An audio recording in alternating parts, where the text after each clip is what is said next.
سوال ہے کہ کیا بھینس کی قربانی جائز ہے؟ دیکھیں، پہلی بات تو یہ ہے کہ آج کل ہر طرف شور مچا ہوا ہے اور زیادہ شور وہ کر رہے ہیں جن کا یہ دعویٰ تھا کہ ہم تو قرآن و حدیث کو ماننے والے ہیں اور قرآن کو ہم نبی صلی اللہ علیہ وسلم اور صحابہ اسلاف کے عمل کے مطابق مانتے ہیں اور احادیث کو بھی ہم ویسے ہی مانتے ہیں۔ تو پہلی بات تو یہ ہے کہ پارہ نمبر 8 سورۃ الانعام سورہ نمبر 6 آیت نمبر 143 میں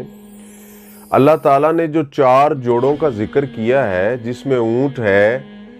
اونٹنی ہے، گائے اور اس کا نر ہے، ایسے ہی بھیڑ ہے اور اس کا نر ہے، اور بکری اس کا نر ہے، یہ 4 جوڑے قرآن اور سنت سے ثابت ہے، یعنی رسول اللہ صلی اللہ علیہ وسلم اور صحابہ کرام نے کیے ہیں۔ نبی صلی اللہ علیہ وسلم کی قولی، فعلی، تقریری سنتوں سے ثابت ہے۔ تو مجھے سمجھ یہ نہیں آ رہی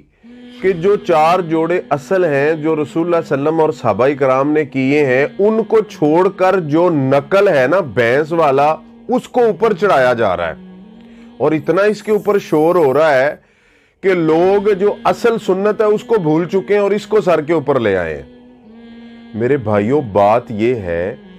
کہ دیکھو، قرآن کی آیت میں جو 4 جوڑے ہیں اور نبی صلی اللہ علیہ وسلم اور صحابہ نے وہ ذبح کر کے ہم کو بتائے ہیں، اور اس میں نہیں ہے کٹا اور بھینس، اور یہ سارے مانتے ہیں کہ یہ نبی صلی اللہ علیہ وسلم کے دور میں عرب میں نہیں تھا، عرب کا جانور نہیں ہے۔ کوئی لغات اٹھا کے لے آتا ہے، یہ دیکھو لغت میں کیا لکھا ہے، یہ دیکھو اجماع ہے اس کے اوپر۔ آپ مجھے یہ بتائیں، دیکھیں شریعت کے ماخذ جو ہیں، سب سے پہلے قرآن ہے نا، یا سب سے پہلے اجماع امت ہے؟ سب سے پہلے قرآن ہے، پھر صحیح حدیث ہے، پھر اجماع امت ہے۔ اب قرآن، حدیث اور نبی صلی اللہ علیہ وسلم کی جو سنت ہے، قولی، فعلی، تقریری، وہ سب چھوڑ کر اجماع آگے لے آئے اور لغات آگے لے آئے کہ یہ گائے کی قسم سے ہے۔ دیکھیں، پہلی بات تو یہ ہے کہ اجماع جو ہے نا،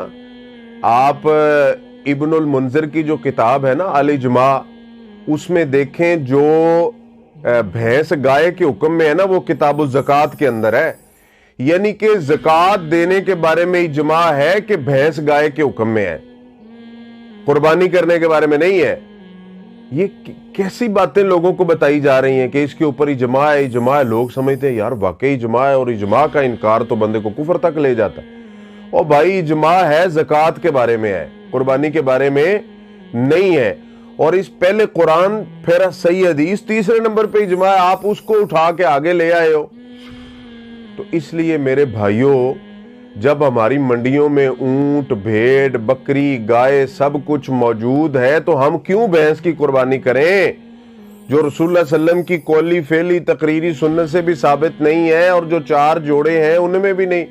اچھا، پھر کہتے ہیں، یہ بات یاد رکھو، زکوٰۃ دینے کے بارے میں یہ ہے، اجماع ہے کہ یہ گائے کے حکم میں لا کے اس کو، اگر کوئی کہے نا کہ یہ گائے کی نسل سے ہے، تو گائے کی نسل سے تو ہے ہی نہیں ہے۔ ان لوگوں سے جا کے پوچھو جو یہ بھینس اور گائے پالتے ہیں، بھینس اور گائے کا جنس کا آپس میں کتنا فرق ہے، گوشت کا کتنا فرق ہے، دودھ کا کتنا فرق ہے، اور پھر ان کی طبیعتوں کا کتنا فرق ہے، کیسے یہ بھینس گائے سے ہوگی؟ اور کبھی آپ نے دیکھا ہے کہ کسی گائے نے بھینس سے کراسنگ کی ہو، یا بھینس کی گائے سے؟ وہ ہرنی کا تو نہیں کہتے کہ وہ بکری کی نسل سے ہے اور اس کو لے آئے آگے۔ اور پھر میں ایسے لوگوں کے اوپر حیران ہوں کہ جو قربانی کا حکم لگانے میں اتنا آگے نکل گیا، کہتے جی یہ واجب ہے، واجب سے پیچھے نہیں رہے، وہ کہتے ہیں واجب ہے یہ۔ اچھا، جب کرنے کے لیے آئے، حکم واجب کا لگا دیا، اور جب وجوب کو ادا کرنے کے لیے آئے تو جا کے بھینس کے اوپر کھڑے ہو گئے، لوگوں سے بحث کر رہے جی بھینس کرو، بھینس کیوں نہیں کرتے ہو؟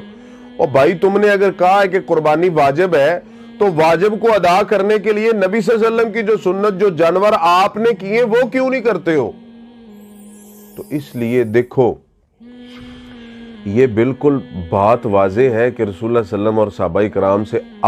عمل سے جو چیز ثابت ہے نا، قرآن میں آئی ہے، ٹھیک ہے، 4 جوڑے، پھر جو ان کے عمل سے ثابت ہے، جو انہوں نے کیا ہے، سب سے زبردست دین اور سب سے زبردست موقف یہ ہے، اور یہی ہمیں کرنا چاہیے۔ ہماری منڈیوں میں بے شمار یہ 4 جوڑے مل رہے ہیں اور پھر بھی ہم ان کو چھوڑ کے بھینس کے پیچھے بھاگے ہوئے ہیں۔ تو آخری بات یہ ہے، سورۃ النساء آیت نمبر 59 میں اللہ تعالیٰ فرماتے ہیں فَإِن تَنَازَعْتُمْ فِي شَيْءٍ فَرُدُّوهُ إِلَى اللَّهِ وَالرَّسُولِ۔ تو اس کے اوپر آپ دیکھ لیں کتنا جھگڑا ہو رہا ہے اب، ٹھیک ہے، روز نئے نئے فتوے آ رہے ہیں۔ تو جب یہ تنازع ہو گیا ہے نا، تو اب اللہ اور اس کے رسول کی طرف ہمیں رجوع کرنا چاہیے، اور جب اس طرف ہم جاتے ہیں تو پھر ان کے عمل سے، ان کی سنت سے ہمیں اونٹ اور گائے اور بھیڑ بکری ہی ملتے ہیں۔ اور آخری بات یہ ہے کہ اللہ کے نبی صلی اللہ علیہ وسلم کی صحیح حدیث ہے نا کہ جب تم دیکھو کہ مشتبہات ہیں تو پھر الحلال بین والحرام بین وبینہما مشتبہات، ٹھیک ہے، تو مشتبہات سے بچنا ہی دین کو بچانا ہے۔ فمن اتقى الشبہات فقد استبرأ لدینہ وعرضہ، کہ جو شبہات سے بچ گیا اس نے اپنا دین بچا لیا۔ تو اس لیے میرے بھائیوں، اگر ہمیں اپنی منڈیوں میں وافر مقدار میں وہ جانور مل رہے ہیں جو رسول اللہ صلی اللہ علیہ وسلم اور صحابہ کرام نے کیے ہیں اور عمل سے بھی ثابت کیے ہیں اور اللہ کے قرآن میں بھی ہے، تو پھر ہمیں وہی کرنے چاہیے۔ ہاں، کسی کے پاس کچھ بھی نہیں ہے، یہ 4 جوڑوں میں سے ہے ہی نہیں ہے، دنیا پہ مل ہی نہیں رہے ہیں، تو پھر 2 قسم کے لوگ ہوں گے، کچھ کہیں گے بھائی ہم کرتے ہی نہیں جب وہ 4 جوڑے ہی نہیں مل رہے، اور اگر کوئی پھر یہ بھینس لے آئے گا نا تو وہ اس کے پاس یہ تو ہوگا نا کہ بھائی مجھے اور کوئی جانور نہیں مل رہا، لیکن بلا وجہ شور کرنا اور لوگوں کو جو اصل قربانی کے جانور ہیں وہ بھلا کر نقل ان کے سروں کے اوپر چڑھا